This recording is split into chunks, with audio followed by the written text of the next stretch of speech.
গুণের ধারণা। তোমরা গুণ শেখার জন্য এগুলো একটু সহজ হবে। দেখো এখানে প্রথম ধাপে কয়টি লাভ আছে? চারটি। কয়টি? 1 2 3 4। দ্বিতীয় ধাপে কয়টি আছে? চারটি করে কয়বার আছে? দুইবার। চারটি করে কয়বার আছে? এখানে চারটি, এখানে চারটি। বলো চারটি করে কয়বার? চারটি করে কয়বার? আমরা এখানে কতটা সংখ্যা আছে ওই সংখ্যাটা লিখবো, আর কতবার আছে ওইটা লিখবো। হ্যাঁ, কয়টি আছে? চারটি। কয়টি? চারটি করে কয়বার আছে? দুইবার।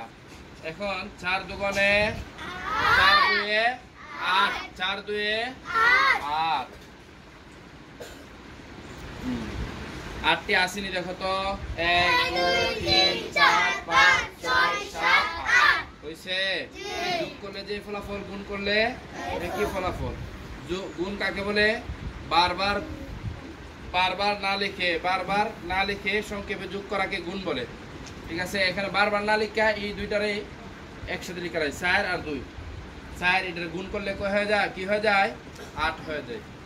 দেখো এখানে নিচে বৃত্ত বা শূন্য। শূন্য কয়টি আছে একটি ধাপে? প্রথম ধাপে কয়টি আছে?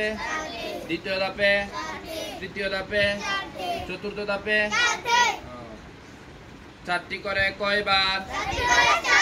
চারটি করে 4 বার। চারটি করে কয়বার?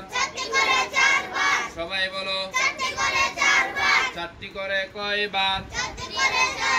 4টি লিখবো, আর কয়বার লিখবো? 4 বার। 4 এ 4 এ 4 এ 4 এ 4 এ 4 এ 16। মাশাআল্লাহ, সবাই পারেন। 16টা আসেনি দেখেন তো। 1 2 3 4 5 6 7 8 9 10 11 12 13 14 হইছে। এটাকে সংক্ষেপে লেখার নাম হলো গুণ। যোগ মানে এটাকে ভাঙা বারবার লেখা, আর গুণ মানে বারবার না